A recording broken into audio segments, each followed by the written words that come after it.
Bienvenue sur Minuit Mystère, où chaque murmure cache un secret. Ce soir, un bureau de poste désert, une enveloppe oubliée et un message qui n'était pas destiné à être lu. Sous le froid glacial, la vérité attend d'être dévoilée. Versez-vous une boisson chaude et que le mystère commence. Le matin à St. Mary Mead régnait ce calme suspendu si particulier à décembre, une immobilité entre deux sonneries, comme si même le chant des rouges-gorges s'était interrompu. Le givre, en fin cristaux, recouvrait les haies, et les toits scintillent comme des gâteaux recouverts de sucre glace. Du bureau de poste parvenait le sifflement léger de la bouilloire du trieur, tandis que mademoiselle Hartnell et mademoiselle Wetherby échangeaient des salutations brèves, empreintes plus de suspicion que de chaleur.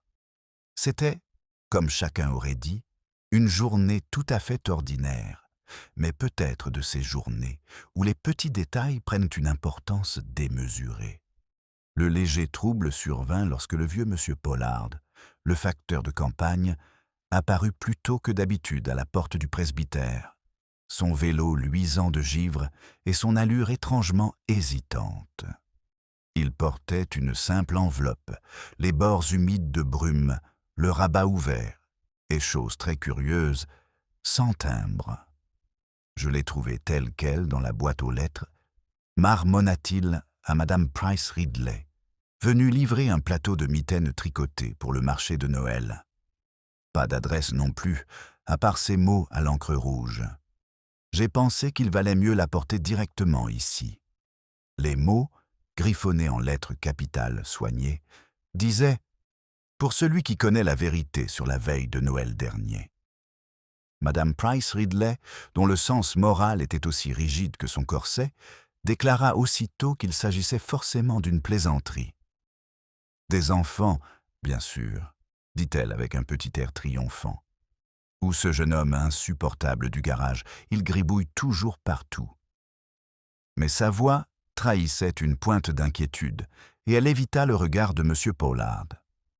Lorsque le révérend Léonard Clément descendit de son bureau, la moitié de l'affaire avait déjà fait le tour du village grâce à la langue bien pendue de Madame Price Ridley. Moins d'une heure plus tard, on vit mademoiselle Hartnell scruter sa boîte aux lettres avec suspicion, et Madame Bantry avait téléphoné à la poste pour savoir si des enveloppes similaires avaient été trouvées. La réponse fut négative, mais à ce moment-là, les soupçons étaient déjà bien installés. Miss Marple en entendit parler dans son salon, où elle coupait des brins de houx pour sa cheminée.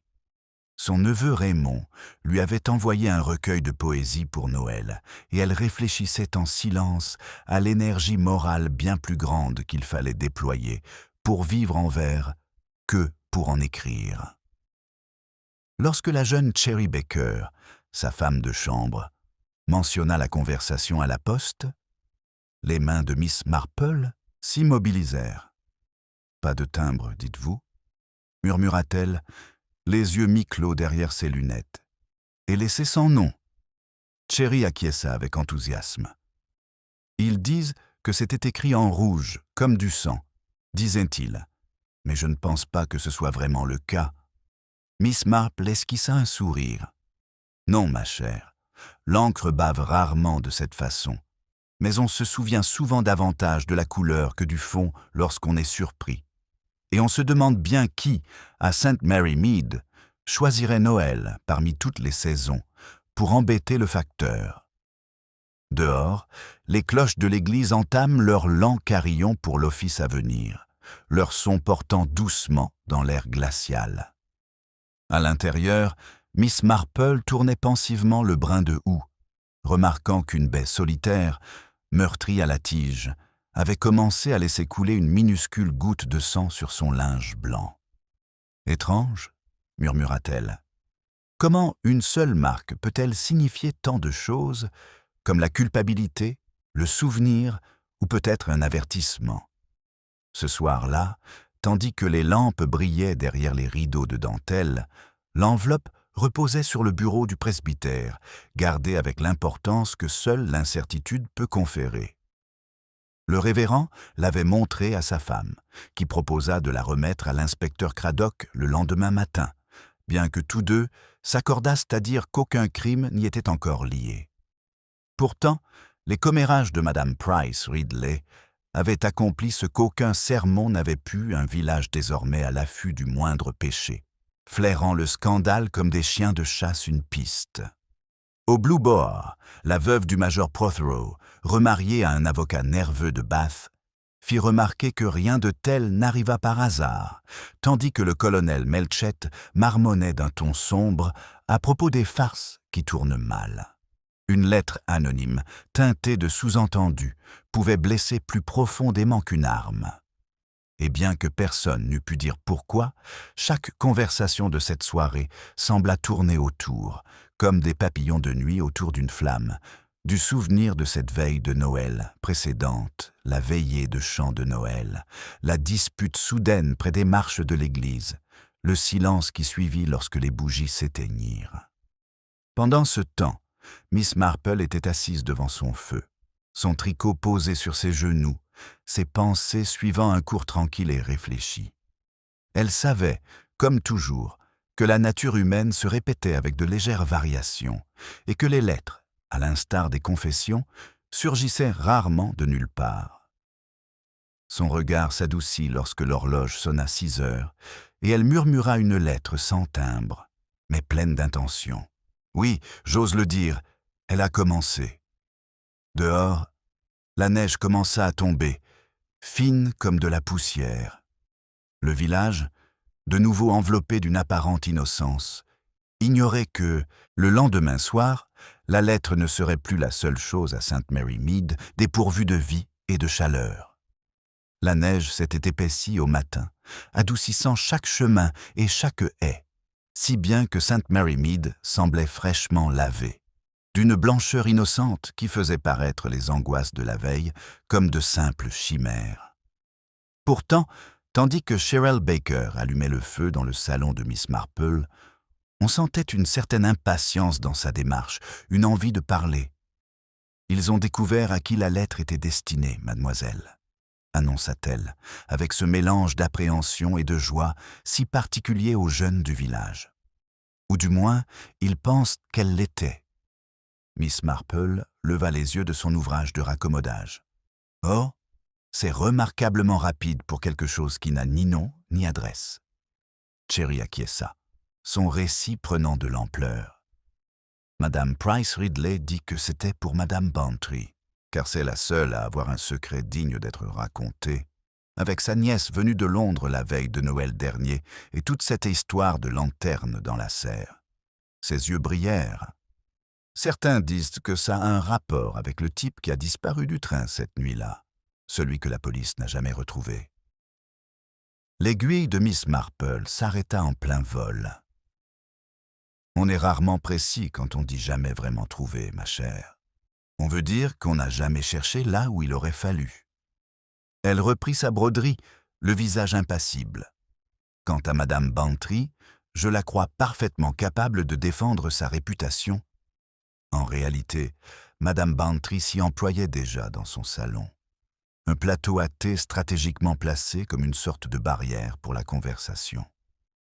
Le colonel Melchett, qui était passé sous prétexte de rendre un livre de jardinage emprunté, était assis, raide comme un piquet, dans l'un de ses petits fauteuils.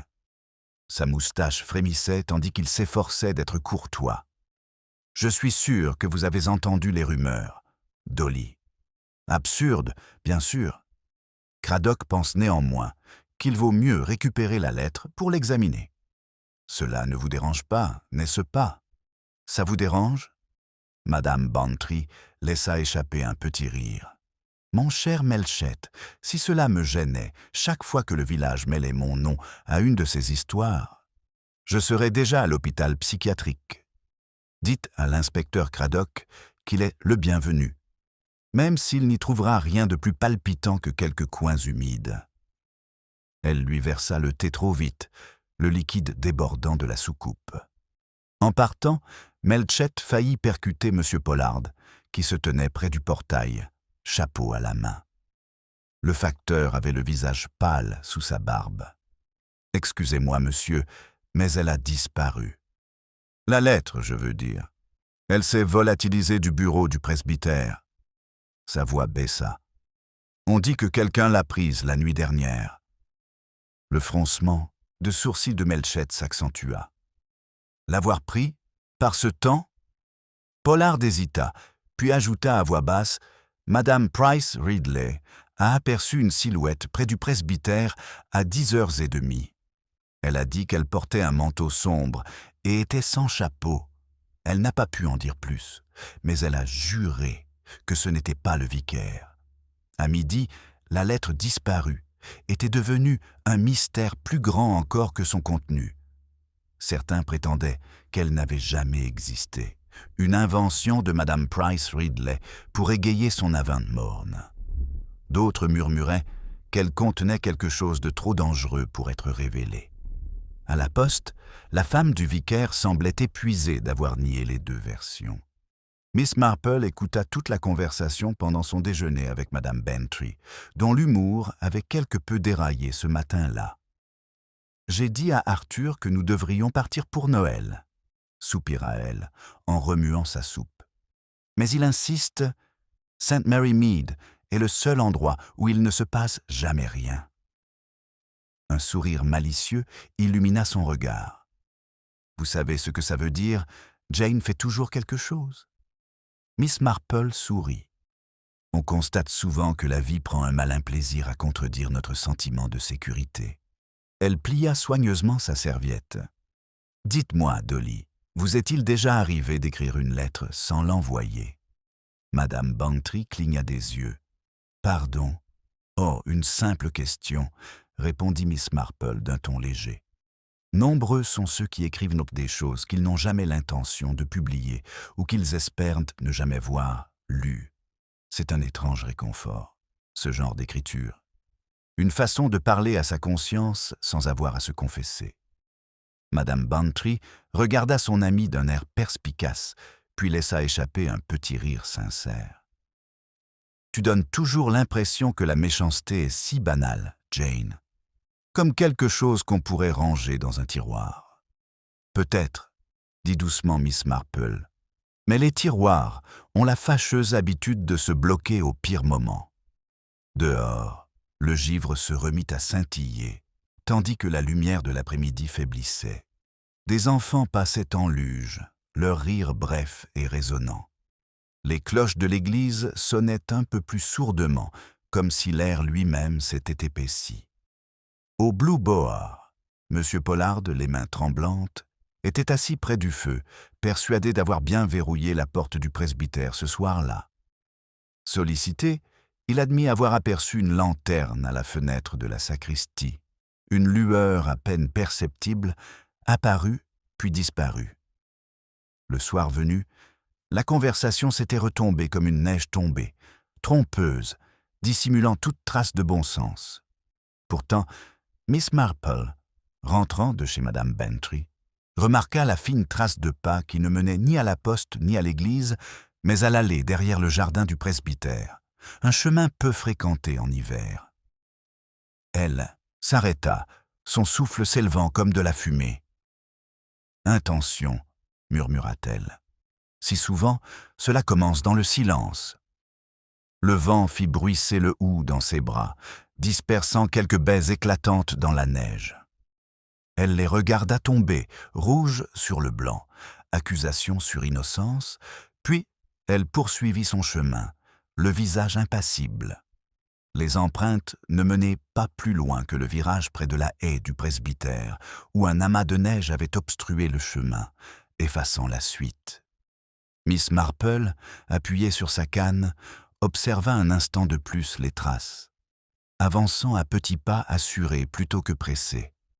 Elles appartenaient à quelqu'un qui savait où il allait. Elle reprit son chemin vers chez elle, d'un pas calme et déterminé, le bruit de ses bottes étouffé par le silence du crépuscule naissant. À l'intérieur, Cherry Baker avait tiré les rideaux et préparé du thé près du feu. « Madame Price Ridley vient de repasser », annonça T.L. avec empressement. « Avec une torche, Figurez-vous. Elle a dit qu'elle cherchait sa broche, mais je crois plutôt qu'elle espère surprendre celui ou celle qui rôde autour du presbytère. » Miss Marple versa le thé avec précaution. « On trouve si rarement les deux à la fois, ma chère. Il est néanmoins utile qu'elle regarde, même si elle ne voit pas. » Ce soir-là, un visiteur inattendu fit son apparition. L'inspecteur Craddock se présenta à la porte, couvert de neige, et arborant une expression de douce résignation, comme s'il avait été entraîné malgré lui dans une pantomime. « Bonsoir, Miss Marple. Excusez-moi de vous déranger.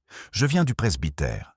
Il semblerait que le courrier ait pris une tournure plutôt curieuse. » Miss Marple désigna le fauteuil d'en face. « Les tours curieux sont le sport d'hiver du village, inspecteur. Réchauffez-vous et dites-moi de quel genre. » Il s'exécuta avec la patience lasse d'un homme qui respectait son intuition mais rechignait à l'admettre. La lettre n'est toujours pas arrivée, mais le vicaire a constaté ce matin qu'il manquait la petite pièce de laiton servant à la quête pour la cagnotte des enfants dans l'une de ses boîtes à offrandes. Sans grande valeur en soi, certes, mais il affirme avec conviction qu'elle s'y trouvait hier. Miss Marple fronça légèrement les sourcils. Un petit vol après une lettre mystérieuse. Il y a comme un schéma, n'est-ce pas? On justifie souvent plus facilement les méfaits lorsqu'il se part d'un masque de vertu. Craddock esquissa un sourire. « Vous pensez qu'ils sont liés? » « Je crois, » dit Miss Marple, « que les secrets ont cette façon de se dissimuler, certains sous forme de lettres, d'autres sous forme de pièces de monnaie. » Elle lui tendit son thé. Qui aurait pu deviner l'existence de cette boîte? La moitié de la paroisse, admit-il. Mais nous n'avons qu'une seule série d'empreintes près des bottes des sacristains, assez petites et fraîches après la neige. Il hésite. Celle de Pollard, peut-être, même s'il jure n'avoir jamais quitté le chemin. Miss Marple inclina la tête. La conscience de M. Pollard est peut-être aussi sensible que ses nerfs. Il pourrait oublier ce dont il se souvient trop bien. Plus tard, après le départ de Craddock, Miss Marple resta assise, le regard perdu dans le feu. La boîte en laiton attira son attention. Son éclat respectable dissimulait quelque chose de discret, peut-être pas de l'argent du tout. Elle repensa à la torche de Madame Price Ridley, au rire soudain de Madame Bantry, aux empreintes de pas s'arrêtant là où commençait la dissimulation. Un triangle se dessinait, commérage, culpabilité et opportunité. Le lendemain matin, l'atmosphère était plus tendue et une rumeur plus insistante circulait. À la poste, Madame Weatherby chuchota que M. Pollard avait été convoqué au commissariat pour être interrogé. Certains disaient qu'il avait empoché les pièces manquantes, d'autres qu'on l'avait vu déchirer du papier derrière l'écurie. L'histoire se transformait à chaque fois qu'on la racontait, gagnant en assurance et devenant de moins en moins vraie. Madame Bantry, vêtue de son manteau de motarde, trouva Miss Marple sur la pelouse. « Ils font de ce pauvre homme un bouc émissaire !» s'écria-t-elle avec véhémence. « Il est aussi inoffensif que mon râteau, et probablement tout aussi perdu. » Le regard de Miss Marple s'adoucit. « Oui, Dolly, mais la confusion et la culpabilité se ressemblent. Il faut du temps pour les distinguer. » Elle ajouta doucement. Avez-vous remarqué, dans toute cette agitation, que personne ne s'est demandé qui l'auteur de la lettre pourrait craindre? Seulement qui elle accuse. Madame Bantry parut perplexe, puis pensive. Vous voulez dire que ce n'était pas un avertissement, mais un aveu? Peut-être. Ou peut-être les deux. Miss Marple ajusta son écharpe contre le vent. La différence dépend de qui lit. L'après-midi, une trêve fragile régnait sur le village. La neige avait cessé de tomber, laissant les toits scintiller comme du verre. Des enfants tiraient leur luge sur le cimetière, leur rire contrastant avec les murmures de leurs parents, non loin de là. Le vicaire gardait son bureau fermé à clé. Madame Price Ridley avait attrapé une toux à force de chercher trop longtemps dans l'humidité et le vélo de M. Pollard était abandonné devant sa maison. Miss Marple lui rend visite juste avant le coucher du soleil. Le vieux facteur était assis près de la fenêtre, une tasse de thé froid intacte à côté de lui. « Ils pensent que je l'ai prise, » dit-il d'une voix rauque. « La lettre et le colis. Ils disent que j'ai un comportement étrange. Mais je n'ai jamais voulu faire de mal à personne, Miss Marple. Je voulais seulement m'assurer qu'elle parvienne aux bonnes personnes. » Son regard se posa doucement sur lui. « Alors tu sais à qui c'était destiné ?» Il hésita, le regard fuyant vers la porte. « Pas à juste titre, madame. » Mais j'avais des soupçons. Il y avait une femme, vue ce soir-là, qui attendait près du portail. Elle avait dit avoir perdu quelque chose d'important et m'avait demandé si je l'avais vue dans la boîte. J'avais cru qu'elle était du presbytère, alors j'avais répondu non. Mais son regard était de ceux qui portent trop de souvenirs. Miss Marple hocha lentement la tête, rangeant l'image dans son répertoire. « La mémoire est un fardeau si précieux, Monsieur Pollard. Elle refuse de rester enfouie. » Quand elle partit, les lampes s'allumèrent une à une dans tout le village, chacune offrant un petit îlot de réconfort dans le crépuscule. Pourtant, dans le jardin du presbytère, une faible lueur, mais constante, brillait là où elle n'aurait pas dû, à la fenêtre verrouillée de la sacristie. Miss Marple resta longtemps à la contempler à travers la neige qui tombait, jusqu'à ce que même cette lueur semble s'estomper dans l'ombre. La lueur à la fenêtre de la sacristie continuait de pulser faiblement sur la neige, comme si l'église elle-même veillait sur un secret inquiétant. Miss Marple hésita un instant devant le portail, avant de s'engager sur le chemin du presbytère, ses pas silencieux dans l'épaisse neige blanche. Une trace de pas, récemment visible à la lumière du lampadaire, s'était dessinée devant elle. Quelqu'un d'autre avait été attiré par la même curiosité. Alors qu'elle approchait de l'entrée latérale, la porte s'ouvrit dans un grincement nerveux et le révérend Clément apparut, son pardessus boutonné à la hâte. « Miss Marple, vous m'avez fait sursauter. J'ai cru que c'était encore Madame Price Ridley. Elle insiste sur le fait qu'il y a un rôdeur. »« Il y en a souvent, » répondit Miss Marple d'un ton doux. « Mais on les appelle généralement des paroissiens. » Son regard se porta sur la fenêtre de la sacristie. J'ai aperçu une lumière. Il hocha la tête en se frottant les mains gantées. « Oui, j'ai senti une brûlure en venant vérifier la serrure. Rien ne semble avoir bougé pourtant. Craddock dit que je dois tout laisser en l'état jusqu'au matin. Il hésite, le poids d'un non-dit se lisant sur son visage. J'aimerais tellement croire que ce n'est qu'une bêtise. » Le regard de Miss Marple s'adoucit. La malice et la méchanceté ont une écriture si semblable, n'est-ce pas? Surtout lorsqu'elles sont écrites sans secret. Il esquissa un sourire, non sans une certaine gêne, et la raccompagna jusqu'au portail. De la ruelle, des voix lointaines s'élevèrent, une dispute étouffée par la distance mais amplifiée par le ton. Une voix masculine, rauque et insistante l'autre, sèche, sur la défensive, typiquement féminine. Puis une porte claqua et le silence retomba. Le lendemain matin, au petit déjeuner, la querelle était déjà devenue une légende. Madame Wetherby prétendait qu'il s'agissait de M. Pollard et de sa sœur, bien que M. Pollard n'eût pas de sœur. Madame Price Ridley jurait que c'était le vicaire lui-même, sans que personne ne puisse imaginer avec qui. L'épouse du vicaire paraissait pâle mais calme, et le vicaire refusa catégoriquement de s'attarder sur la question, ce qui, bien sûr, ne fit que confirmer les soupçons de chacun. L'inspecteur Craddock arrive de nouveau à St. Mary Mead, visiblement à bout de patience. Il rend visite à Miss Marple avant de se rendre au presbytère, serrant son carnet contre lui comme un bouclier. « Si j'entends encore une version de la querelle d'hier soir, » dit-il d'un ton sombre, « je vais commencer à recueillir des témoignages dans les haies. Ce sont apparemment les seuls témoins qui n'ont pas encore menti. » Miss Marple lui sert du thé sans un mot, laissant le silence transformer son irritation en quelque chose de plus constructif. Finalement, il soupira. Il y avait bien quelqu'un à la sacristie. Ça, on en est sûr. On a forcé la serrure, et la femme du vicaire dit avoir trouvé ce matin un bout de papier sous le bureau, brûlé sur un bord. On dirait un morceau de lettre arraché. « Ah !» murmura Miss Marple. « Un fragment de vérité, peut-être.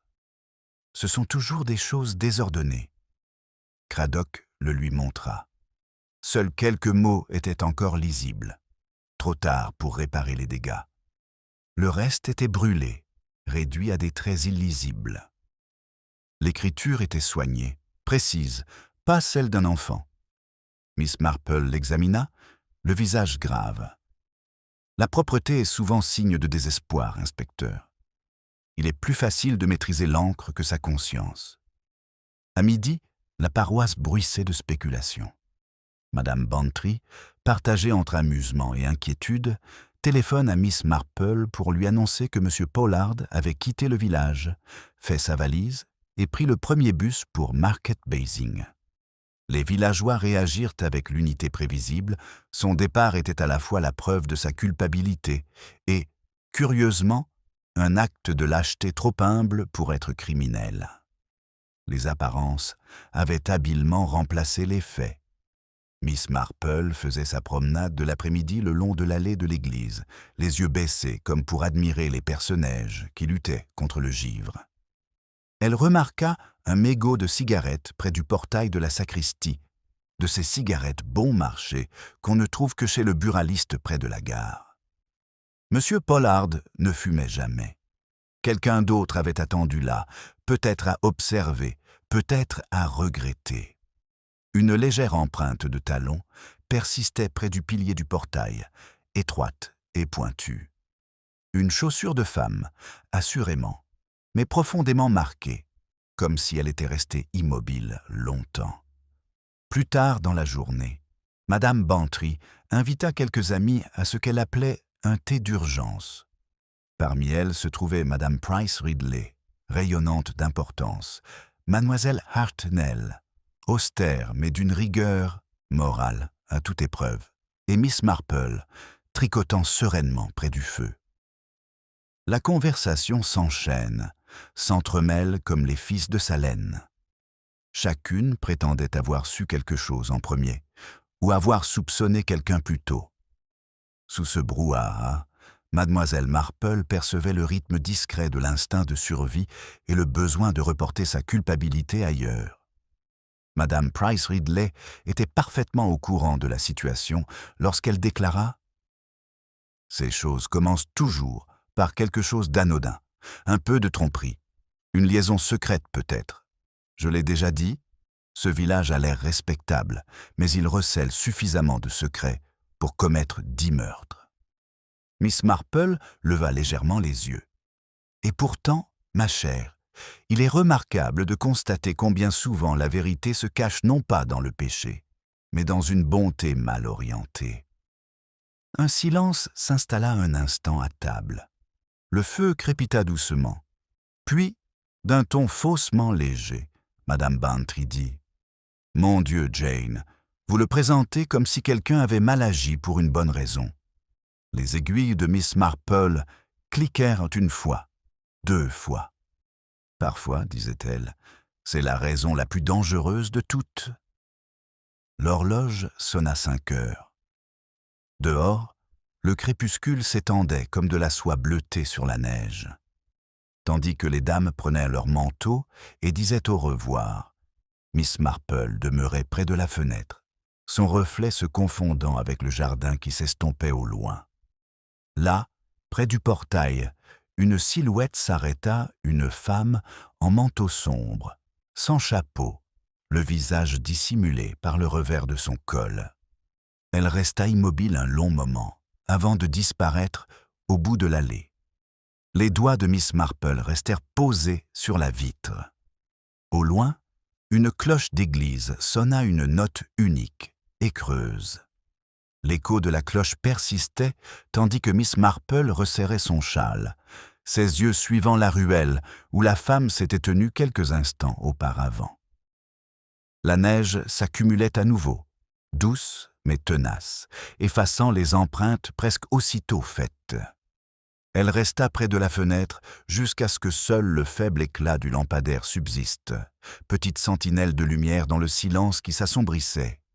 Au fond d'elle, une pensée s'agitait, encore informe, mais impatiente, comme si elle attendait d'être formulée plus tard. Le lendemain matin, Sainte Mary Mead se livrait à nouveau à son passe-temps favori, pour entretenir le scandale. L'identité de la femme mystérieuse à la porte s'était multipliée, donnant lieu à plusieurs versions. L'une disait qu'il s'agissait d'une étrangère de Market Basing. Une autre affirmait que c'était la femme du vicaire en quête d'air frais et de repentir. Mademoiselle Hartnell, qui s'enorgueillissait de déterrer les secrets enfouis, annonça avoir vu quelqu'un quitter le presbytère à la nuit tombée, sans pouvoir révéler son identité. Sa discrétion, laissait-elle entendre, était le seul rempart contre le chaos moral. L'inspecteur Craddock, de nouveau convoqué, semblait avoir pris 10 ans. Si toutes les femmes de cette paroisse cessent de sortir après la tombée de la nuit, nous aurions peut-être moins de témoins et plus de bon sens, marmonna-t-il. Il avait convoqué une brève réunion au presbytère pour calmer l'hystérie grandissante. Une tentative vouée à l'échec avant même d'avoir commencé. Madame Price Ridley arriva la première, indignée et munie d'un parapluie. « Vraiment, inspecteur, dit-elle, si nous laissons faire, tout le village va semer la pagaille. Des lettres anonymes, des colis disparus, des inconnus qui rôdent, c'est digne du continent. » La femme du vicaire s'efforçait de maintenir l'ordre avec une fermeté polie, mais c'est la douce voix de Miss Marple qui fit taire la pièce. « Pardonnez-moi, dit-elle, mais je crois qu'il nous faut poser une question plus simple, non pas qui a été vue, mais qui était censée être vue. Les apparences sont parfois mises en scène pour un public. » Ces paroles flottaient dans l'air comme un léger parfum de lilas, agréable et pourtant inquiétant. Madame Bantry la foudroya du regard, tandis que le vicaire se tortillait d'inconfort. « Vous voulez dire que quelqu'un voulait se faire remarquer ?»« Ou pas, » répondit Miss Marple en baissant les yeux vers son tricot. « Tout dépend si l'on souhaite cacher ou avouer. » Craddock griffonna quelque chose dans son carnet, mais n'y donne pas suite. Il se tourna plutôt vers le vicaire. « À propos de la sacristie, monsieur, êtes-vous certain que rien d'autre n'a été dérangé ?»« J'en suis tout à fait sûr, » répondit Clément, « sauf pour le placard où nous rangeons les livres de chant de la chorale. Un volume était par terre ce matin, ouvert au chant de Noël. Je ne vois pas pourquoi quelqu'un y aurait touché. » Le regard de Miss Marple se leva un instant. « Des chants de Noël, dites-vous ? C'est intéressant. La musique de Noël dissimule si souvent la tristesse sous ses airs joyeux. On chante plus fort pour noyer ses pensées. » Sa remarque fut balayée d'un revers de main, considérée comme de la poésie, mais le regard de Craddock s'attarda un instant de plus sur son visage. Il avait appris, à ses dépens, que sa fantaisie masquait généralement une logique implacable. Lorsque la réunion se termina, Madame Bantry insista pour raccompagner Miss Marple chez elle, sous la neige qui tombait.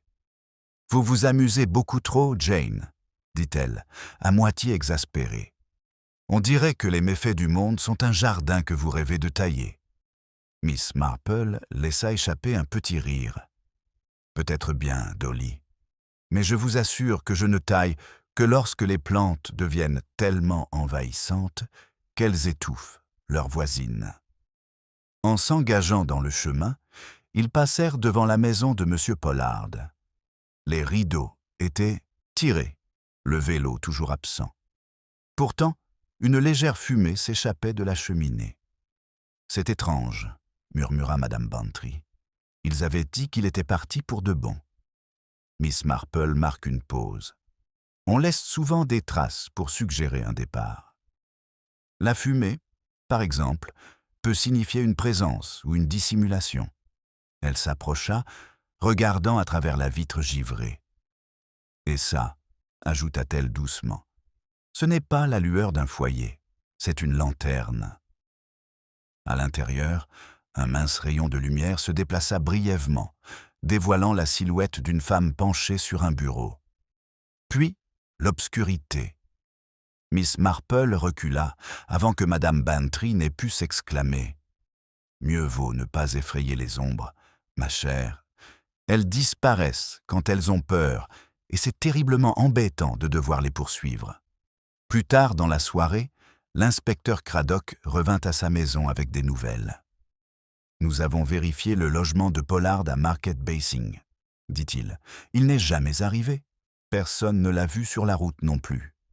Le presbytère rejette l'écriture qui correspond à la liste de courses de la femme du pasteur, mais elle jure ne jamais avoir écrit une telle lettre. » Miss Marple hocha lentement la tête en versant du thé. « On fait beaucoup de choses inconsciemment quand on a le cœur lourd, inspecteur. On écrit même des choses qu'on n'ose pas signer. » Il fronça les sourcils. « Tu crois qu'elle l'est ?»« Oh, je ne pense à rien, » dit doucement Miss Marple. « Mais je le remarque. Et remarquer, vous savez, c'est presque tout comprendre. » Il partit avec ce regard méfiant, reconnaissant qu'elle connaissait si bien. Après son départ, Miss Marple resta longtemps assise près de sa fenêtre, la neige continuant de tomber en douces couches d'oubli. Sur sa table reposait le programme de la messe de Noël de l'année précédente, précieusement conservé par Cherry. En marge, quelqu'un, peut-être distraitement, peut-être pas, avait griffonné un petit timbre rouge. Miss Marple suivit la marque du doigt, pensive. Une lettre sans timbre, et maintenant un timbre sans lettre, murmura-t-elle. L'équilibre, après tout. Dehors, la neige s'épaississait, effaçant une fois de plus les traces. Mais sous ce silence blanc, quelque chose se rapprochait lentement, inéluctablement, comme l'encre qui se diffuse sur le papier. Le vent s'élevait dans la nuit, faisant trembler les fenêtres de St. Mary Mead et charriant une neige sèche et bruissante qui s'infiltre dans chaque interstice comme une culpabilité inavouée. Miss Marple n'était pas encore couchée assise dans son fauteuil près de la fenêtre, son châle serré contre elle, le regard fixé sur la faible lueur provenant du cottage de M. Pollard. La lanterne n'était pas réapparue, et pourtant, le silence qui y régnait semblait trop calculé, trop solennel, un silence qu'on associe davantage à un livre fermé qu'à une maison vide. À l'aube, Cherry la trouva encore éveillée. « Vous allez tomber malade à rester assise comme ça, madame, » dit-elle avec inquiétude en écartant les rideaux.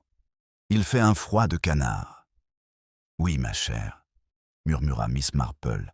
« Mais il faut parfois attendre que le gel se soit dissipé pour voir ce qui a été dérangé. » Elle se leva, un peu raide, et se dirigea vers la cheminée où ses décorations de houx avaient séché et terni pendant la nuit. Une seule baie conservait son éclat, un petit point de couleur sur le verre qui s'estompait. Elle le remarqua distraitement, mais son regard s'attarda plus longtemps que d'habitude. En milieu de matinée, on apprit que la police avait fait irruption dans la maison de M. Pollard.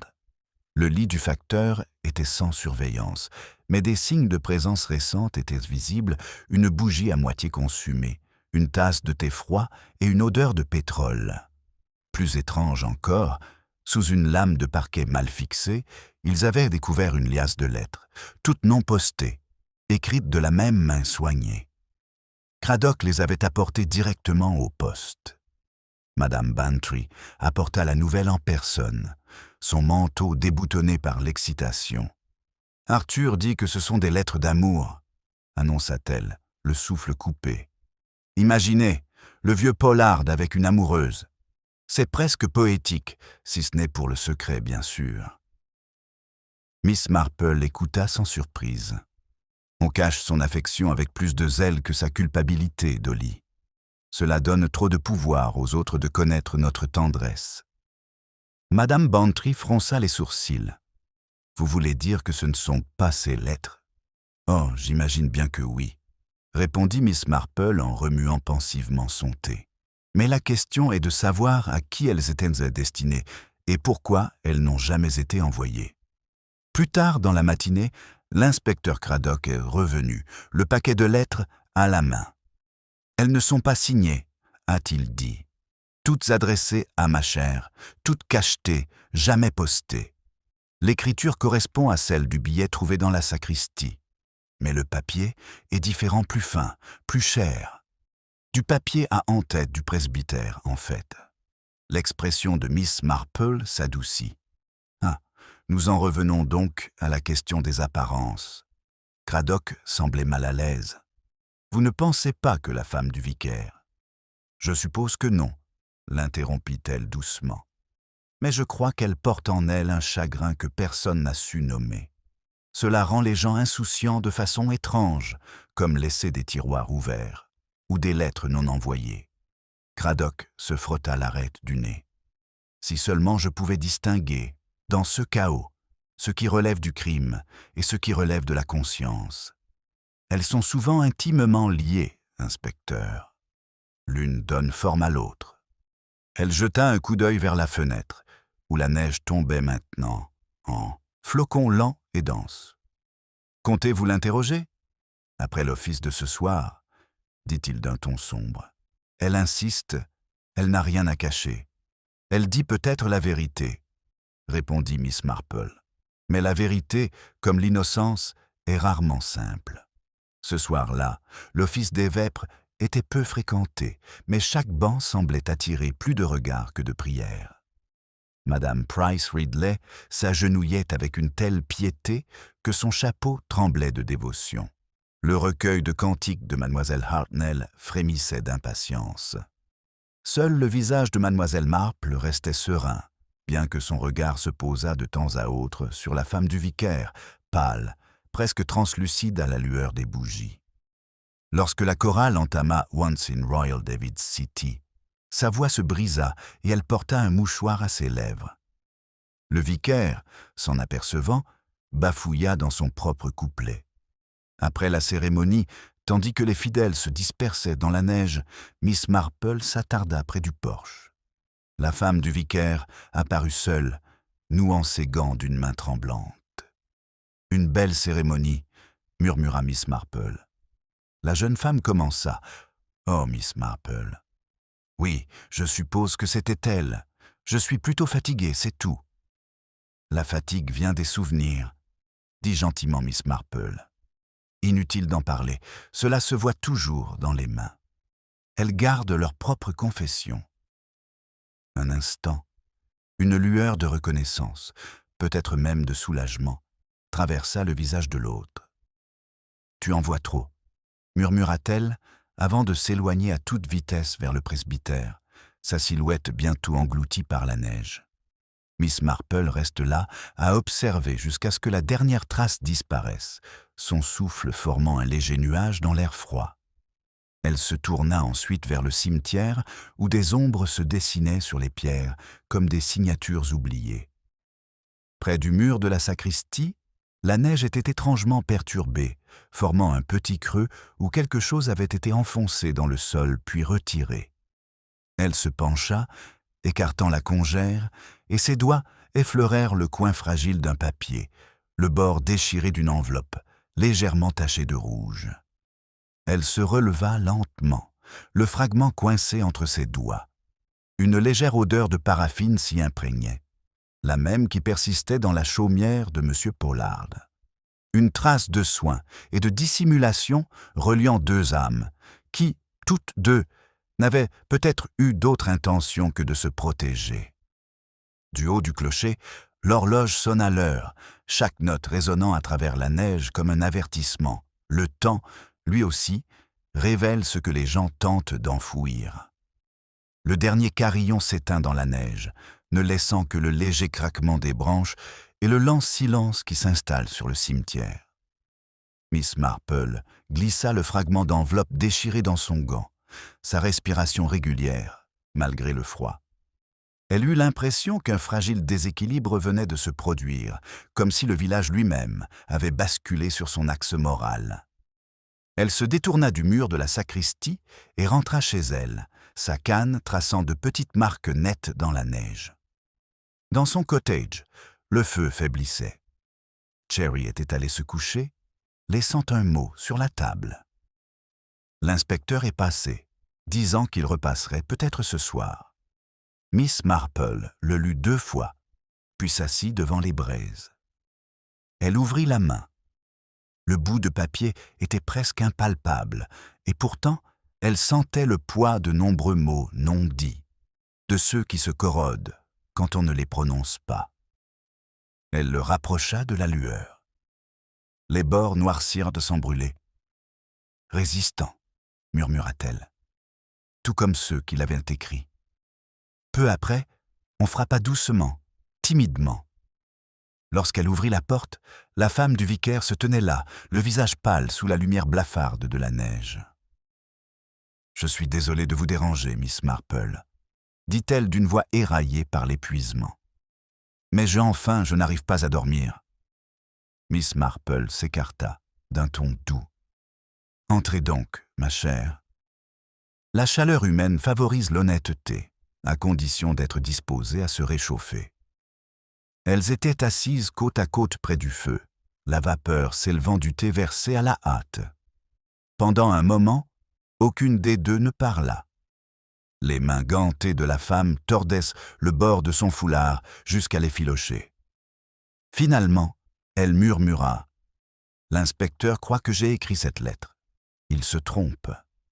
Mais il y a quelque chose que je n'ai pas dit. » Le regard de Miss Marple, doux et pénétrant, inspirait confiance sans insister. « C'est M. Pollard qui est venu me voir la semaine dernière, » poursuivit la femme du vicaire. Il était très agité et disait qu'il gardait des lettres qui ne lui appartenaient pas. Il n'a cité aucun nom, mais je crois que sa voix a tremblé. Je pense qu'il parlait de moi. Le tricot de Miss Marple reposait immobile sur ses genoux. Voilà qui expliquerait son fardeau, dit-elle doucement. La culpabilité est rarement simple, même quand elle est empruntée. L'autre femme laissa transparaître sa colère. Ce n'était pas de la méchanceté, Miss Marple, juste de la gentillesse mal placée. J'ai écrit à quelqu'un à Noël dernier. À un jeune homme qui nous avait aidés à la fête paroissiale. Il était inquiet, je crois, et je voulais le réconforter. C'était maladroit, peut-être formulé avec trop de tendresse. Je n'ai jamais voulu que cela soit mal interprété. Miss Marple inclina la tête d'un ton aussi calme que si elle parlait d'un gant égaré. « Et vous n'avez jamais envoyé la lettre ?»« Non, je l'ai déchirée. Du moins, c'est ce que je croyais. Monsieur Pollard a dû le trouver dans les ordures en relevant le courrier. Il a dû le garder, pensant me faciliter la tâche. Et puis, cette semaine, il a dit quelque chose d'horrible. Il a dit que quelqu'un d'autre était au courant. Le feu crépitait doucement. A-t-il dit qui? Non. Seulement qu'il s'agissait de quelqu'un qui se souvient de la veille de Noël, et que si la vérité éclatait, ce ne serait pas moi qui en souffrirais. Les yeux de Miss Marple reflétèrent la lueur du feu. Il avait peut-être raison sur les 2 points. La femme du vicaire leva brusquement les yeux. Vous pensez que quelqu'un lui a fait du mal? Miss Marple ne répondit pas tout de suite. Je pense que le sens moral de M. Pollard était comme un miroir, petit peut-être, mais d'une pureté absolue. Il a peut-être perçu quelque chose que d'autres préféraient ignorer. Et les miroirs, ma chère, ont la fâcheuse habitude de se briser lorsque la vérité les frappe de plein fouet. On frappa à la porte, ce qui les interrompit sèchement. L'inspecteur Craddock entra, son manteau parsemé de neige. Il s'arrêta net à la vue de la femme du vicaire. « Ah, bonsoir, madame. Je crains qu'il y ait eu un autre développement. » Miss Marple se leva discrètement. « Autant nous le dire à tous les deux, inspecteur. Les secrets partagés à cette heure-ci restent rarement cachés. » Craddock hésita, puis soupira. Ils trouvèrent le vélo de Pollard au bord de la rivière, à moitié enfoui sous les embruns. Aucune trace de lui pour l'instant, bien que nous ayons trouvé des traces menant à la passerelle. Il jeta un regard inquiet à la femme du vicaire. Autre chose. Une autre enveloppe, épinglée sous une pierre près de la rive. Pas de timbre. Même encre rouge. La main de la femme vola à sa bouche. Qu'elle dit? Cradock baissa les yeux sur son carnet. Une seule ligne pardonne à celui qui n'a pas pu publier la vérité. Un léger tremblement parcourut la pièce, comme si même le feu hésitait. Miss Marple s'approcha de la fenêtre, soulevant le rideau juste assez pour observer la neige tomber lentement, d'une manière mesurée. « Quelle ironie !» murmura-t-elle. « Tant de messages, et aucun jamais vraiment transmis. » Cradock referma son carnet d'un geste brusque, visiblement frustré. « S'il était vivant, nous le retrouverons demain matin. » Le reflet de Miss Marple dans la vitre semblait lointain, presque spectral. « S'il est vivant, dit-elle doucement, ce n'est peut-être pas de lui-même qu'il se cache. » Elle laissa tomber le rideau, le visage à demi dans l'ombre. La respiration de la femme du vicaire était irrégulière, et quelque part, au-delà des chaumières, un chien se mit à aboyer une fois, 2 fois, puis se tut, comme réduit au silence par la neige elle-même. Les aboiements s'estompèrent, et pendant un instant, aucun ne parla. Le silence qui suivit semblait si dense qu'on aurait pu le toucher, lourd de questions non posées. L'inspecteur Cradock ajusta son chapeau, la mâchoire serrée par une résolution lasse. « Nous enverrons des hommes fouiller la rive dès l'aube, » dit-il. « Vous feriez mieux de vous reposer toutes les deux. Demain sera une longue journée. » Son ton était pragmatique, mais son regard oscillait entre les 2 femmes, l'une pâle et tremblante, l'autre immobile comme la glace, ses pensées vagabondes déjà avant les siennes. Après son départ, Miss Marple conduisit la femme du vicaire jusqu'à la porte. « Essayez de dormir, ma chère, » dit-elle doucement. Les rêves parfois détendent les pensées qui, à l'état de veille, s'accrochent trop fermement. Lorsque la porte se referma derrière son invité, elle resta là un long moment, à écouter le rythme feutré du vent dans la ruelle. Au loin, une cloche d'église sonna le quart d'heure, et elle ressentit cette étrange quiétude qui précède souvent la découverte de ce calme fragile, avant que la fragilité humaine ne soit dévoilée. À l'aube, St. Mary Mead offrait un tableau de lumière pâle et d'ombre profonde. L'équipe de recherche avançait prudemment le long de la rive, leur souffle blanc dans l'air.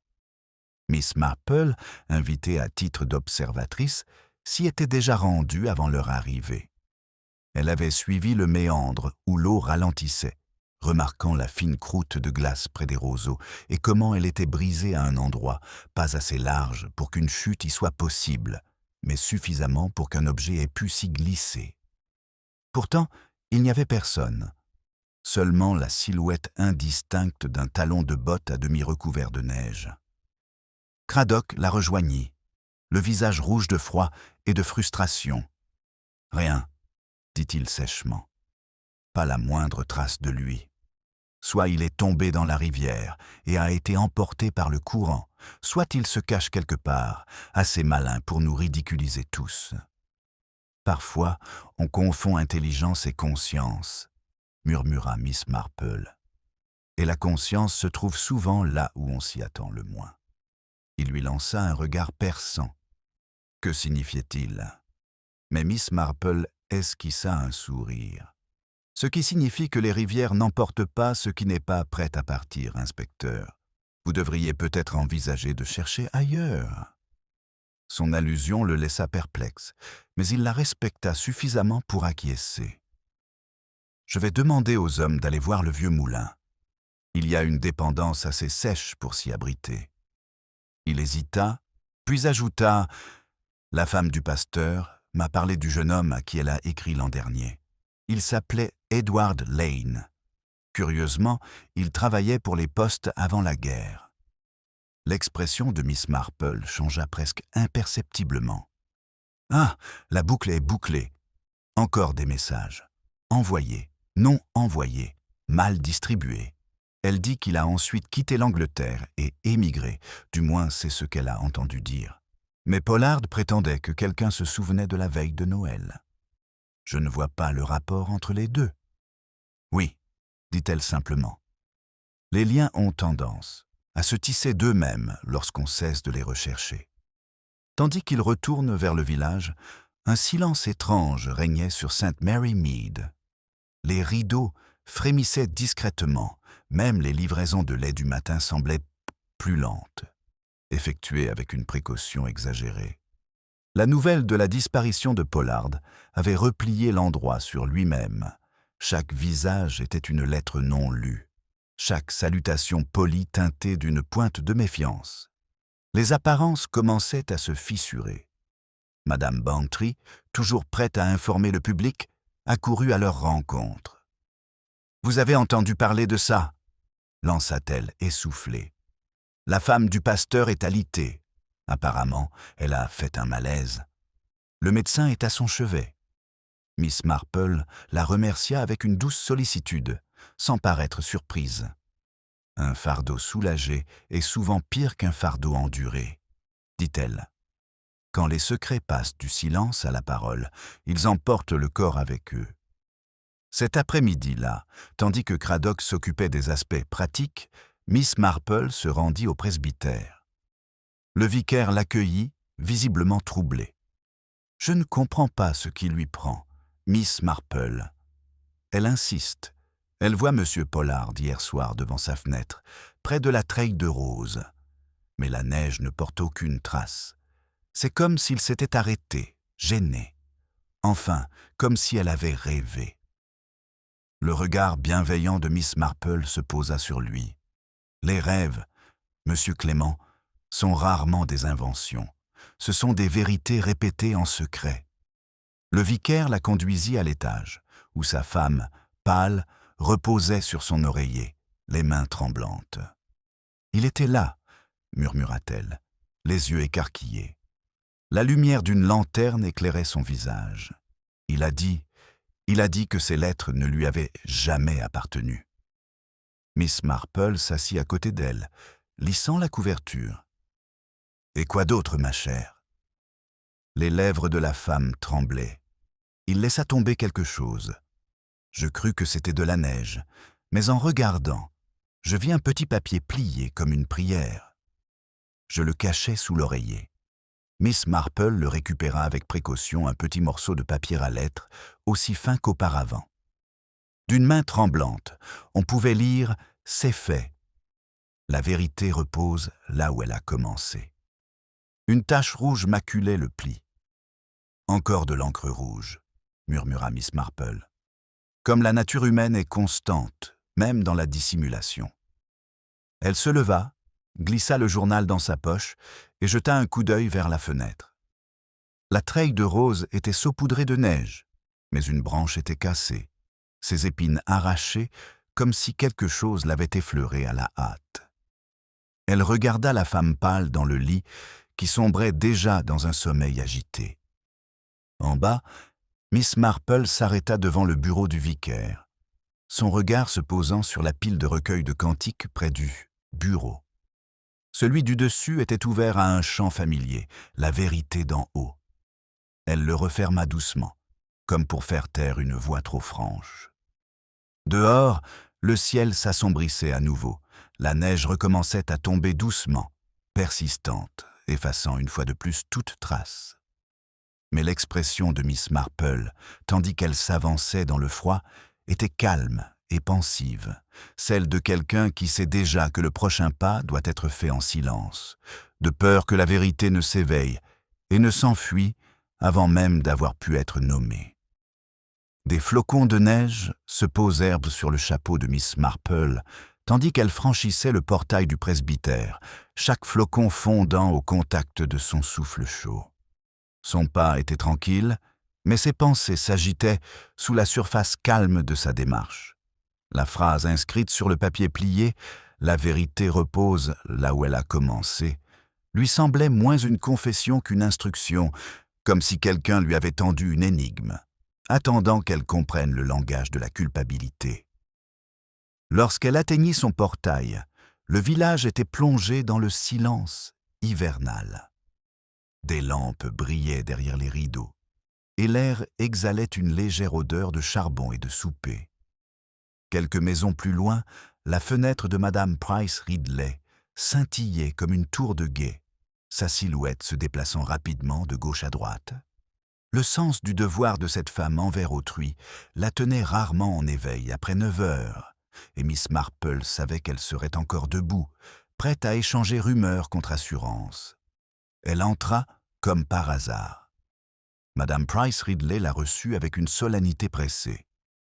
« Vous avez sans doute entendu parler de la pauvre femme du vicaire, commença-t-elle. Elle s'est évanouie net quand le médecin est venu. J'ai toujours dit qu'elle était trop fragile pour la vie à la campagne.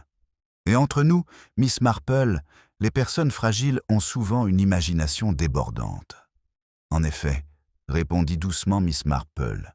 « Bien que je trouve que l'imagination soit parfois la seule partie de nous qui ose encore voir. » Cette remarque fit taire son hôtesse un instant, une rare victoire. Madame Price Ridley s'occupe de la théière.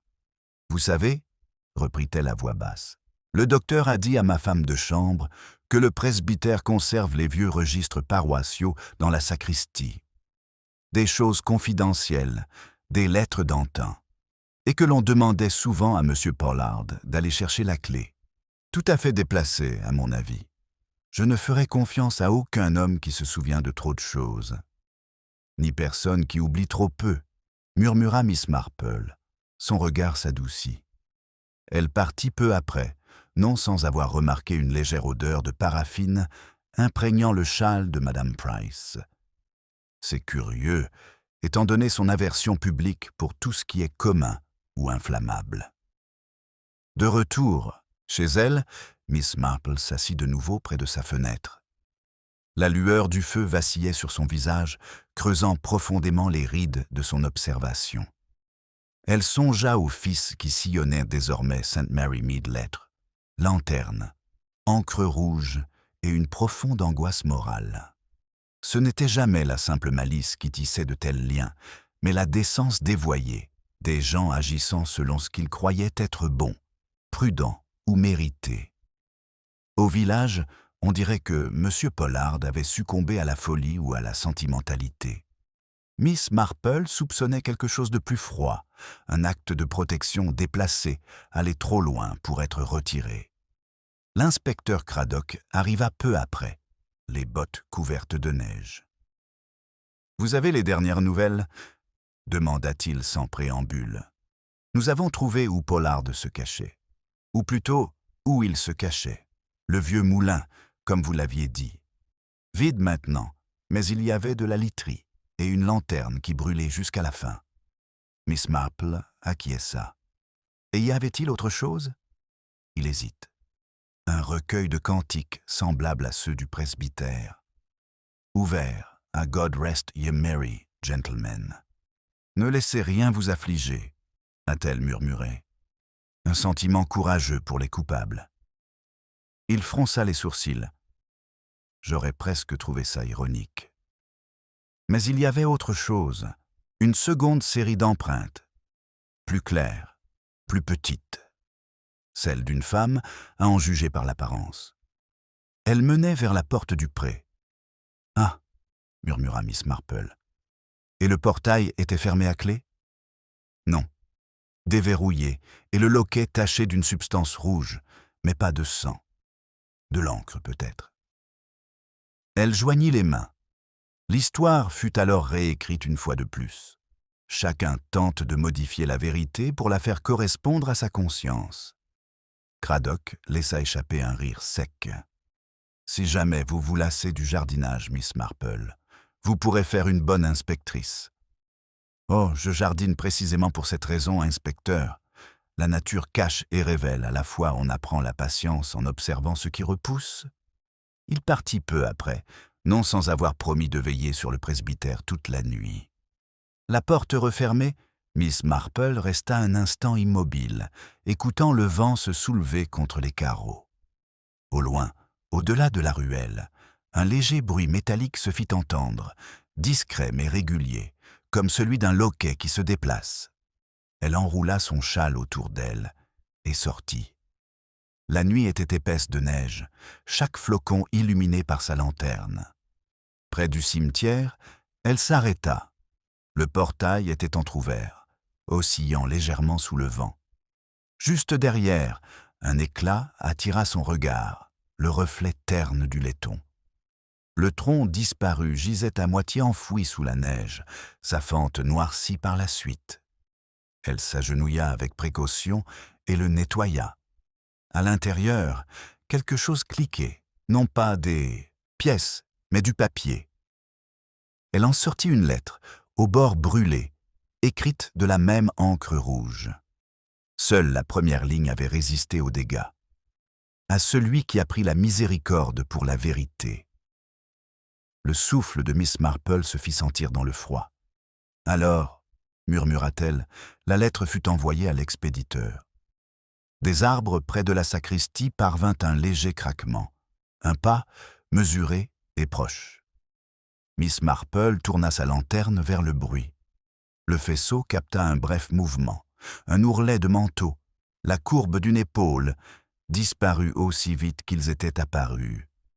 Elle resta immobile, la neige s'accumulant autour de ses bottes, la lettre flottant dans sa main gantée.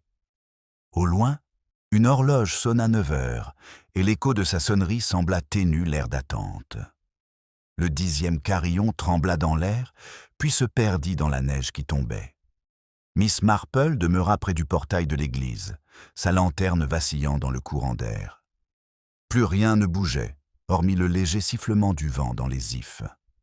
Pourtant, elle sentait que quelqu'un était passé par là, une présence qui avait attendu, non pour nuire, mais pour être vue. C'était une impulsion qu'elle comprenait trop bien le besoin de la vérité d'être à demi-mot, comme une confession inachevée. Elle glissa la lettre brûlée dans sa manche et reprit le chemin de sa maison d'un pas prudent et déterminé. À mi-chemin du chemin, une ombre se détacha de la haie. C'était l'inspecteur Craddock, couvert de neige et aux aguets. « Vous ne devriez pas être seul ici, » dit-il d'une voix calme. « Il y a eu du mouvement près de la rivière. Quelqu'un a allumé des feux sous le pont. Nous pensons que Pollard est vivant et encore dans les parages. » Miss Marple inclina la tête. « Oui, il est proche, j'ose le dire, mais pas tout à fait là où vous l'attendez. » Craddock étudia son visage à la lumière de la lanterne. « Vous avez vu quelque chose ?»« J'ai vu ce que je devais trouver, » répondit-elle. Le reste, je suppose, était laissé à ma réflexion. Ils retournèrent en silence vers l'église, leur souffle pâle se perdant dans la nuit. Arrivé devant la sacristie, le vent tourna, apportant avec lui une légère odeur de paraffine, à nouveau âcre et caractéristique. Craddock lui fit signe de s'éloigner, puis ouvrit la porte avec une lenteur prudente. À l'intérieur, la pièce était faiblement éclairée par des bougies. Une silhouette était assise près du bureau, la tête baissée, les mains jointes autour du tronc en laiton comme en prière. C'était la femme du vicaire. « Madame Clement, » dit fermement Craddock en s'avançant, « vous ne devriez pas être ici. » Elle leva les yeux, le regard vitreux et calme. « Je suis venue le rendre ?» dit-elle doucement. « Après tout, il a sa place à l'église. » La voix de Miss Marple, bien que douce, avait du poids. « Et les lettres ?» La femme esquissa un sourire, presque soulagé. « Brûlées. La plupart. Le reste sera réduit en cendres demain matin. J'ai fait ce qu'il aurait fallu faire depuis longtemps. » Craddock fronça les sourcils. « Madame Clément, nous devons comprendre ce qui est arrivé à M. Pollard. » Son sourire s'est effacé. « Vous ne le trouverez pas au bord de la rivière. Il n'a jamais quitté St. Mary Mead. » L'inspecteur échangea un regard avec Miss Marple.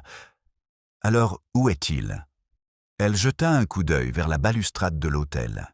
« Il y a une place sous les stalles du chœur, » dit-elle simplement. « Il est venu ici avant hier soir. Il disait ne plus supporter le silence. Il voulait laisser les lettres, tout arranger avant Noël. J'ai essayé de l'en empêcher, vraiment, mais il était terrifié. Il pensait que quelqu'un lui en voulait pour ce qu'il savait. » Le regard de Miss Marple s'adoucit. « Et quelqu'un l'a fait ?» La femme eut un hoquet de surprise. « Il a trébuché, je crois, ou glissé. J'ai entendu la chute, mais je ne suis descendu que le matin. Il était parti, du moins c'est ce que je me suis dit. J'ai prié pour que ce ne soit que la peur qui l'ait emporté. Sa voix tremblait. Mais je l'ai retrouvé hier. Il était allongé sous les planches, paisible, presque souriante. Je n'ai pas eu le courage de le dire à Léonard. Pas avant Noël. La voix de Cradock était faible. Vous l'avez caché là? Je croyais que c'était de la miséricorde, murmura-t-elle. Et la miséricorde, je le vois maintenant, n'est qu'un autre mot pour lâcheté. Miss Marple s'approcha, sa lanterne bien droite. Parfois, la clémence se confond avec l'amour, ma chère. Elle pardonne trop vite et n'en dit pas assez. Mais la vérité, lorsqu'elle est cachée, cherche toujours un autre messager. La femme du vicaire hocha légèrement la tête, des larmes striant la suie de ses joues. C'est pour cela que j'ai écrit le dernier mot. Je me suis dit qu'en le disant simplement, Dieu comprendrait peut-être avant tout le monde. Cradock s'agenouilla près de la stalle du chœur et souleva délicatement le panneau. Sous les planches, on distinguait la silhouette indistincte d'un homme enveloppé dans une vieille soutane, une lanterne éteinte à ses côtés. L'air exhalait ce parfum mêlé de cire et de paraffine, une odeur à la fois de dévotion et de secret. Il se releva lentement, chapeau à la main. Nous le ferons sortir discrètement. Miss Marple se détourna, les yeux fixés sur la petite croix d'autel qui scintillait à la lueur des bougies. Le calme, c'est tout ce qu'il a toujours désiré, murmura-t-elle. Et maintenant, peut-être, il l'a obtenu. Plus tard, une fois le corps emporté et la sacristie plongée dans l'obscurité, Miss Marple rentre seule chez elle. La neige était désormais épaisse, recouvrant chaque trace de passage, effaçant les secrets de la nuit avec la même efficacité que le village au matin. Pourtant, elle savait qu'un soupçon de vérité subsisterait dans les murmures, les regards, le léger tremblement d'une conscience à demi soulagée. À son portail, elle s'arrêta. Les cloches de l'église sonnèrent le quart d'heure, leurs notes douces et régulières, chacune s'élevant comme un battement de cœur mesuré. Miss Marple leva les yeux vers le son souffle formant un nuage pâle dans l'air immobile. « Ce n'est jamais la méchanceté qui surprend, » dit-elle doucement à la neige. « Seulement les bonnes intentions. » Puis elle rentra, la faible lueur de sa lampe s'estompant derrière les rideaux de dentelle, laissant à nouveau le village dans une paix parfaite et trompeuse. La lampe à la fenêtre de Miss Marple fumait faiblement, projetant une douce lumière ambrée sur son salon. Dehors, les cloches s'éteignaient dans le silence de la neige qui tombait, tandis que le village, ignorant pour l'instant la tragédie qui se déroulait derrière les murs de son église, dormait dans la sérénité de ceux qui croyaient encore leur monde intact et paisible. À l'intérieur, Miss Marple était assise près du feu mourant, les mains sagement posées sur ses genoux, le regard plongé dans une profonde réflexion. La gravité morale des événements ne l'étonnait pas. Elle savait depuis longtemps combien il est facile pour la bonté de se transformer en péché lorsqu'elle est guidée par la peur plutôt que par la foi. On frappa à la porte, timidement et tardivement. Elle ouvrit et découvrit l'inspecteur Cradock, l'air las, son pardessus doublé de neige fondante. « Je pensais que vous seriez encore réveillé, » dit-il en ôtant son chapeau. « J'ai renvoyé le médecin chez lui. Il officialise le décès demain matin mort, accidentellement, selon lui. La femme du vicaire est sous sédatif. Le vicaire lui-même n'a pas dit un mot depuis que nous l'avons informé. » Miss Marple s'écarta pour le laisser entrer. « Il y a des silences, » dit-elle doucement, qui en disent qu'un plus long que les mots. Il soupira et prit la chaise en face d'elle. « Tu avais raison, comme toujours. Il n'y a aucune trace de lutte. Pollard a dû tomber en essayant de cacher les lettres, et elle l'a retrouvée plus tard. Elle ne voulait pas lui faire de mal. Pourtant, j'ai l'impression qu'il manque quelque chose. Pourquoi brûler les lettres? Pourquoi écrire cette dernière? Elle savait que nous finirions par comprendre. Miss Marple lui sert du thé, le geste aussi calme et délibéré que son raisonnement. La conscience n'est pas logique, inspecteur.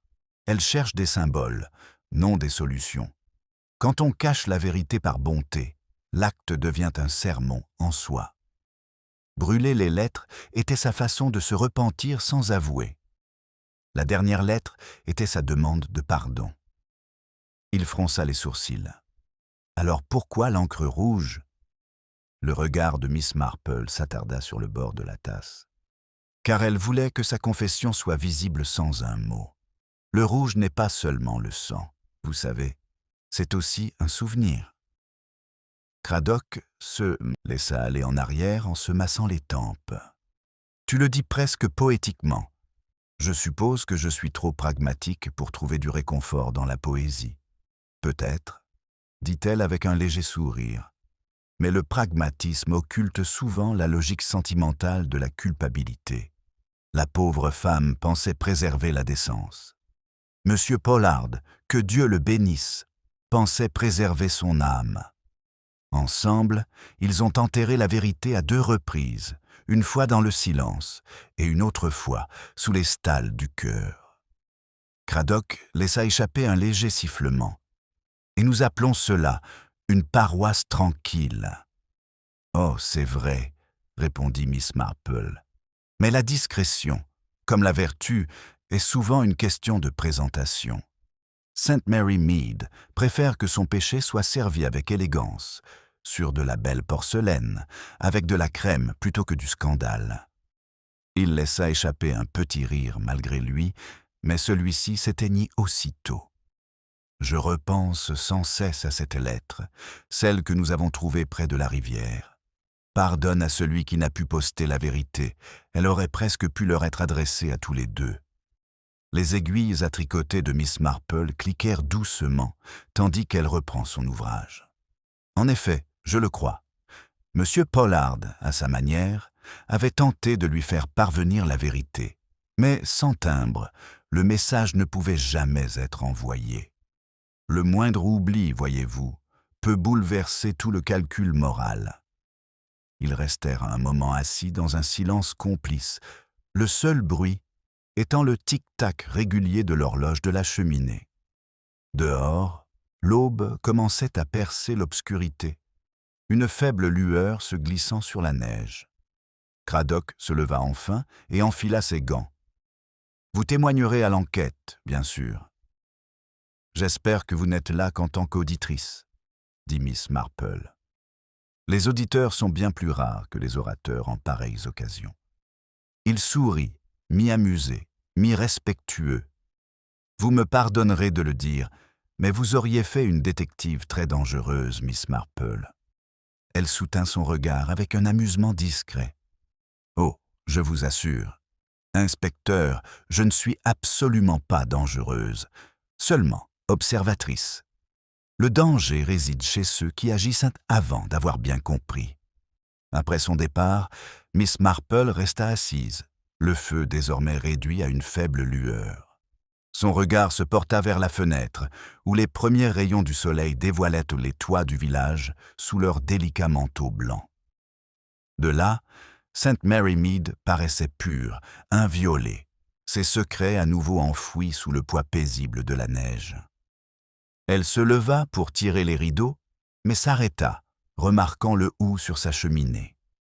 La seule baie éclatante qui avait survécu au gel était enfin tombée, roulant sur la nappe jusqu'à s'immobiliser près du bord déchiré de l'enveloppe qu'elle avait conservée. Elle les contempla longuement ensemble, un vestige de beauté, un souvenir de culpabilité, avant de les prendre délicatement dans sa main. Dehors, dans le jardin, les flocons de neige fondent déjà sous le pâle soleil, dévoilant des taches sombres de terre. Elle ouvrit sa porte et dispersa le houx et le papier au vent, les regardant disparaître dans l'immensité blanche. « Voilà, » dit-elle doucement, « certaines choses valent mieux être emportées. » L'horloge sonna 8 heures. De l'église parvint le faible bruit d'un balai. Le sacristain avait déjà commencé à effacer les traces de la veillée de la veille. Miss Marple regagna son fauteuil et se versa une autre tasse de thé. Son regard était calme, pensif et empreint d'une légère tristesse, comme si elle pensait non pas aux morts, mais aux vivants, à ceux qui doivent y continuer d'exister, se disant que la bonté peut racheter la vérité autrefois dévoilée. La matinée s'assombrit sous cette douce lumière dorée d'hiver qui semble presque bienveillante.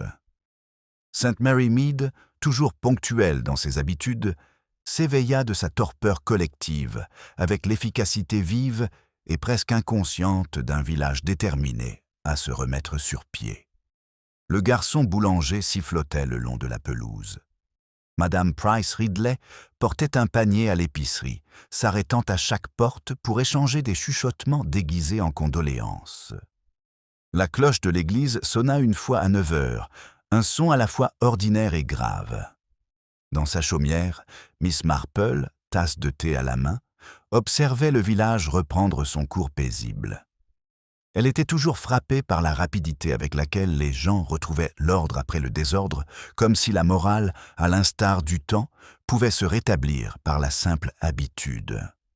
Pourtant, sous la neige fraîche et les allées fraîchement balayées, elle percevait encore une trace de culpabilité, telle une cendre sous la pierre d'un foyer propre. On frappa à la porte. Cette fois, ce n'était pas l'inspecteur Craddock, mais le vicaire en personne. Son visage, d'ordinaire si serein, paraissait plus âgé, les rides autour de sa bouche plus marquées. « Je tenais à vous remercier », commença-t-il, se tenant maladroitement sur le paillasson. « Pour vos paroles d'hier soir, à ma femme et à moi, elles nous ont été d'un grand réconfort. » Miss Marple désigna le feu du doigt. « La bonté est rarement vaine, monsieur Clement, même si elle arrive parfois après que le besoin s'en soit fait sentir. » Il était assis, les mains crispées. Elle se rétablira, avec le temps. Le médecin dit que le repos et la prière lui feront beaucoup de bien. J'ai repensé à mes sermons, Miss Marple.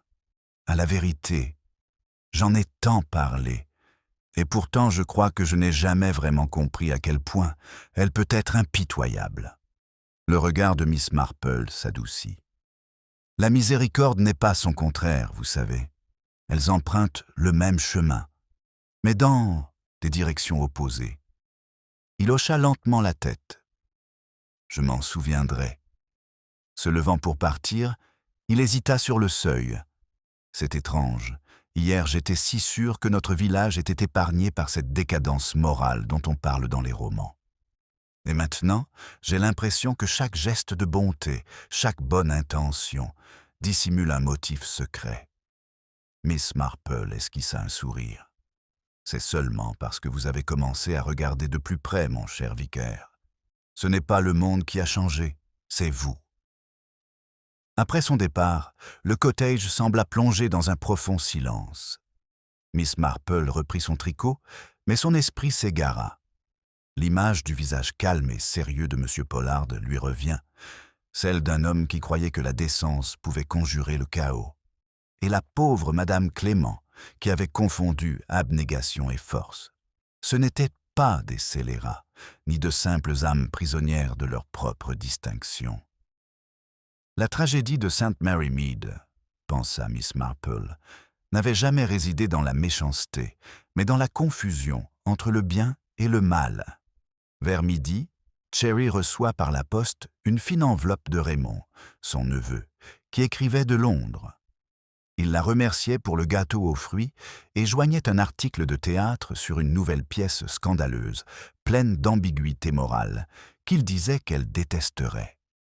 Elle sourit intérieurement. « Au contraire, murmura-t-elle, c'est la clarté morale que je méprise. » Elle posa la lettre et reprit son chapeau. Dehors, la neige fondait sous le soleil. En marchant vers l'église, elle remarqua de faibles traces près du porche où l'on avait trouvé le tronc. Les empreintes avaient presque disparu, fondues dans la neige fondue, mais elle s'arrêta tout de même, se remémorant les événements de la nuit. Comme la mémoire, telle la neige, remodèle rapidement le paysage, jusqu'à ce qu'il ne reste plus rien de net. À l'intérieur de l'église, une odeur de cire et de produits l'accueillit. Le sacristain avait astiqué le parquet, la porte de la sacristie était ouverte, et la lumière du soleil inondait les stalles du chœur. L'endroit semblait de nouveau empreint de paix, comme si le repentir pouvait véritablement effacer les traces du remords. Elle s'agenouilla un instant sur le premier banc, non par piété, mais en silence, pour méditer. Lorsqu'elle se leva, la femme du vicaire était là, fragile mais esquissant un léger sourire. « Tu es venue » murmura-t-elle. « Bien sûr, » dit Miss Marple. « Il est toujours sage d'attendre que la tempête soit passée pour voir comment les choses se calment. » La jeune femme regarda ses mains. « Ce matin, Léonard m'a lu un passage des Corinthiens sur la charité. Avant, je pensais que cela signifiait générosité. Maintenant, je pense que cela signifie honnêteté. Je ne chercherai plus jamais à être gentille en cachant la vérité. » Miss Marple lui toucha doucement le bras. C'est tout ce que nous pouvons promettre. Alors qu'elle retournait dans le froid, elle vit Madame Bantry s'approcher d'un pas déterminé, déjà munie de sa version des faits. Le soir venu, sans aucun doute, le village aurait transformé la tragédie en anecdote, adoucie en une fable morale digne d'être racontée avec politesse. Et Sainte Mary Mead reprendrait son cours exactement comme avant, ses commérages repris, sa conscience apaisée. Devant son portail, Miss Marple s'arrêta une dernière fois, jetant un coup d'œil au clocher de l'église qui scintillait sur le ciel pâle. La cloche sonna une fois, faiblement et longuement. Elle repensa aux mots de la lettre, pardonna à celui qui n'avait pu poster la vérité, et souriait d'une tristesse presque tendre. Peut-être, dit-elle doucement, la vérité n'était-elle pas destinée à être affichée, seulement comprise. Puis elle rentra, refermant la porte sur la paix illusoire et lumineuse d'un autre matin d'hiver.